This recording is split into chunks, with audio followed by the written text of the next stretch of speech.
Alors, match nul aujourd'hui entre la France et l'équipe des Pays-Bas. Un match vraiment aujourd'hui qui m'a vraiment déplu. Déplu pourquoi? J'ai plusieurs raisons. J'ai plusieurs raisons et j'ai aussi des questions à vous poser. Vous, fans de l'équipe de France, certains fans aussi du football, au fait. J'ai une première question que je vais vous poser. Avant de commencer un peu à décrypter ce match ici, à parler un peu des différentes choses qui se sont passées aujourd'hui, la bonne question.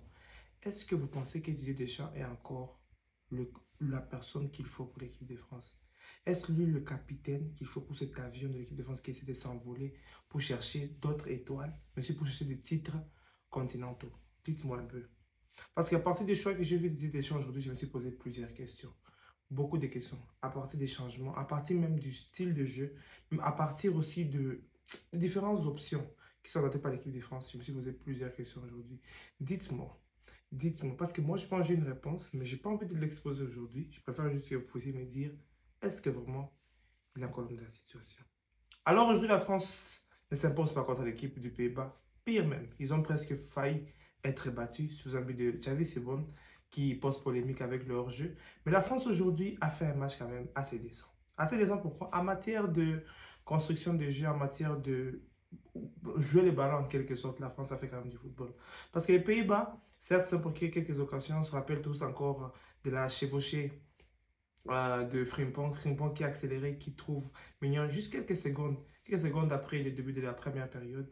Et aussi quelques options aussi avec Gakpo qui a trouvé aussi Mike Mignon. Héroïque, toujours un gardien qu'il faut pour l'équipe de France. Il faut le dire. Parce que Mike Mignon, après avoir eu beaucoup d'années avec Loris et tout, on sent que Mike Mignon, dans le moto, c'est solide. La confiance qu'il apporte aux défenseurs, la confiance qu'il donne, Mignon, c'est Mignon en fait, il faut le dire. C'est un très grand gardien de but. La France aussi qui se procure beaucoup d'occasions. Et en parlant d'occasions, aujourd'hui, il a manqué le réalisme pour l'équipe de France. Le réalisme, aussi, finir les ballons. Au football, il faut bouler les ballons. Il faut bouler le ballon.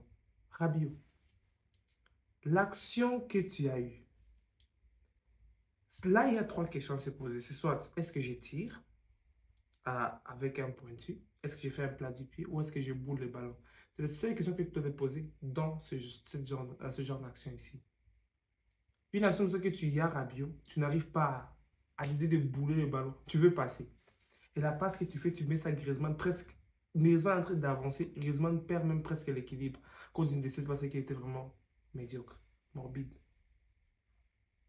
Mais cependant, par rapport à cela, l'équipe de France procure encore d'autres occasions. On a eu beaucoup d'occasions. Griezmann, aujourd'hui, je ne sais pas ce qui s'est passé. Ça n'a pas voulu, man. Ça n'a pas voulu. Ça n'a pas voulu parce qu'on a senti que l'équipe de France avait quand même une possibilité. L'équipe de France a quand même eu quelques occasions. Quelques occasions aussi qu'on se rappelle parce que l'équipe de France ici, j'ai même noté quelque part, après le tir de Griezmann, on a aussi quand même quelques autres occasions. On a senti quand même aussi la possession. La France ici a quand même la même mise sur les ballons. C'est qu'on a vraiment apprécié. Parce qu'en première mi-temps, la France a fini avec presque 60% de possession.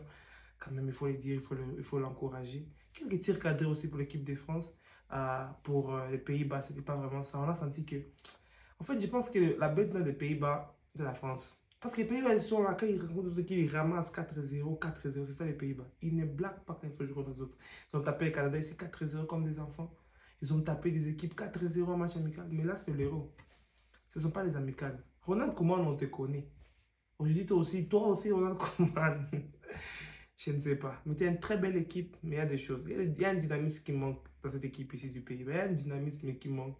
Mais il y a quand même des très bons joueurs. Du Frimpong, du Depay qui est toujours là. Gakpo, quand même.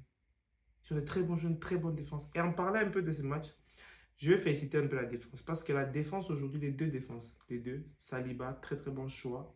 C'est le seul bon choix, je pense, d'échange aujourd'hui. Saliba. Saliba qui a fait un très très bon match avec Upamecano. Peut-être un futur duel pour l'équipe de France. Peut-être. De l'autre côté aussi, Van Dijk et De Vrij étaient quand même très forts aussi. Ake à gauche. Il faut le dire, ils ont aussi une très bonne équipe avec Dumfries. Je pense pour moi, c'est presque la meilleure défense d'Europe.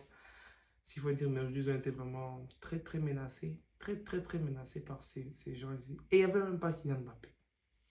Parce que je pense que Mbappé pourrait se trouver quelques occasions. Peut-être l'équipe du Pays-Bas sera encore plus serrée avec Mbappé, peut-être. On peut dire non, le meilleur joueur de l'équipe n'est pas là. S'il était là, on pourrait les tuer. Mais c'est pas ça. Parce que vous dites que Mbappé n'est pas là. Eux aussi n'ont pas De Jong. Mais De Jong, c'est pas un attaquant, mais De Jong, c'est un joueur qui transcende une équipe. De Jong, c'est quand même quelqu'un de très, très exceptionnel. Mais à part cela, je pense qu'on doit aussi réfléchir un peu sur le fait que l'équipe de France manque de réalisme. L'équipe de France, est-ce qu'ils ont un très bon capitaine pour diriger ce bateau? Est-ce qu'ils ont un très bon pilote pour monter au ciel, pour monter au Graal? Parce que certes, les gens parlent pour Deschamps, mais j'ai des doutes. Un match vraiment où j'ai fait un effort pour ne pas dormir. Un match où vraiment j'étais en train de vouloir dormir, j'étais en train de vouloir partir maintenant. Mais en tout cas, la question, c'est la dernière question que je vais poser dans ce débrief ici. Est-ce que le but là qui a été réalisé chez Simone, c'était un hors-jeu de Dumfries qui, selon les règles, il a essayé un peu de... Il a gêné les gardiens. Dans quel monde Ménia pourrait rêver sur ce ballon-là? Jamais. En tout cas, il y a des règles au football que quand je vois, je secoue seulement la tête, je me dis, mais là, non. Là, c'est vrai, c'est un sujet d'interprétation, mais je l'aurais accordé pour ne pas faire du mal en français et tout. Je l'aurais accordé parce que je pense que ça a valu la peine. Alors, merci d'avoir suivi cette vidéo. Je suis de retour là pour l'Euro. Je commence l'Euro moi maintenant. Certes, un peu tard, mais je commence maintenant l'Euro. On voit maintenant pour cette Euro ici, on va parler de football. Équipe de France, d'autres équipes, Portugal, l'Espagne et tant d'autres. L'Euro est magique. C'est le football. Bienvenue chez la débrief. On s'abonne, on s'abonne. Ciao la famille.